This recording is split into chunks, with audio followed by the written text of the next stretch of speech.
જસદણ તાલુકાના આટકોટમાં આરએસએસ દ્વારા પંથ સંચલન શસ્ત્ર પૂજન કાર્યક્રમ યોજાયો। આટકોટ ગામના મુખ્ય માર્ગ પર પંથ સંચલન ચાલુમાં વરસાદમાં યોજાયું સંઘ કાર્યને 100 વર્ષ પૂર્ણ થઈ રહ્યા છે, જેને લઈને શસ્ત્ર પૂજન કરવામાં આવ્યું હતું। સ્વામિનારાયણ મંદિરના સંતો, ગામના આગેવાનો ઉપસ્થિત રહ્યા હતા। રાષ્ટ્રીય સંઘ સ્વયંસેવક સંઘના હોદ્દેદારો ઉપસ્થિત રહ્યા હતા। કેસિંગ ગુજરાતી સાથે કરશન બામટા, આટકોટ।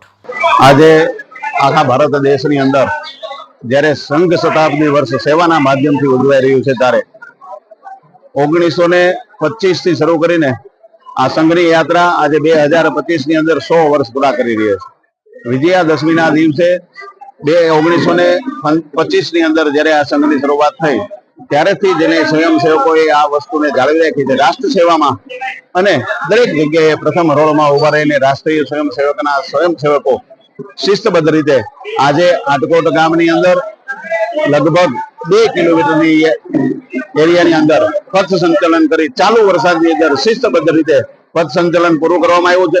પથ સંચલન કાર્યક્રમ પછી શસ્ત્ર પૂજનનો કાર્યક્રમ છે। શસ્ત્ર પૂજનનો કાર્યક્રમ પૂરો થયા પછી બૌદ્ધિક 1 કલાકનો વર્ગ લેવામાં આવશે, અને આ સેવા શતાબ્દી વર્ષની અંદર સ્વયંસેવકો વિવિધ ક્ષેત્રોની અંદર જુદા જુદા ક્ષેત્રોની અંદર સેવાના કાર્યો કરી અને સંઘ શતાબ્દી વર્ષ ઉજવી રહ્યું છે। ત્યારે દરેક લોકોને અમે આહવાન કરીએ છીએ કે સંઘ શતાબ્દી વર્ષની અંદર સેવા કાર્યની અંદર જોડાય। ભારત માતા કો જય, અસ્તુ। સંઘ શતાબ્દી વર્ષ નિમિત્તે આટકોટ ગામની અંદર આરએસએસ રાષ્ટ્રીય સ્વયંસેવક સંઘ દ્વારા 100 વર્ષની ઉજવણીમાં પથ સંચલન અને શસ્ત્ર પૂજનનો કાર્યક્રમનું આયોજન કરેલ, જેમાં 200 થી વધારે સ્વયંસેવકોએ ગણવેશ સહિત ભાગ લીધો અને 100 થી વધારે શસ્ત્રો સાથે પૂજન કર્યું। ભારત માતા કી જય।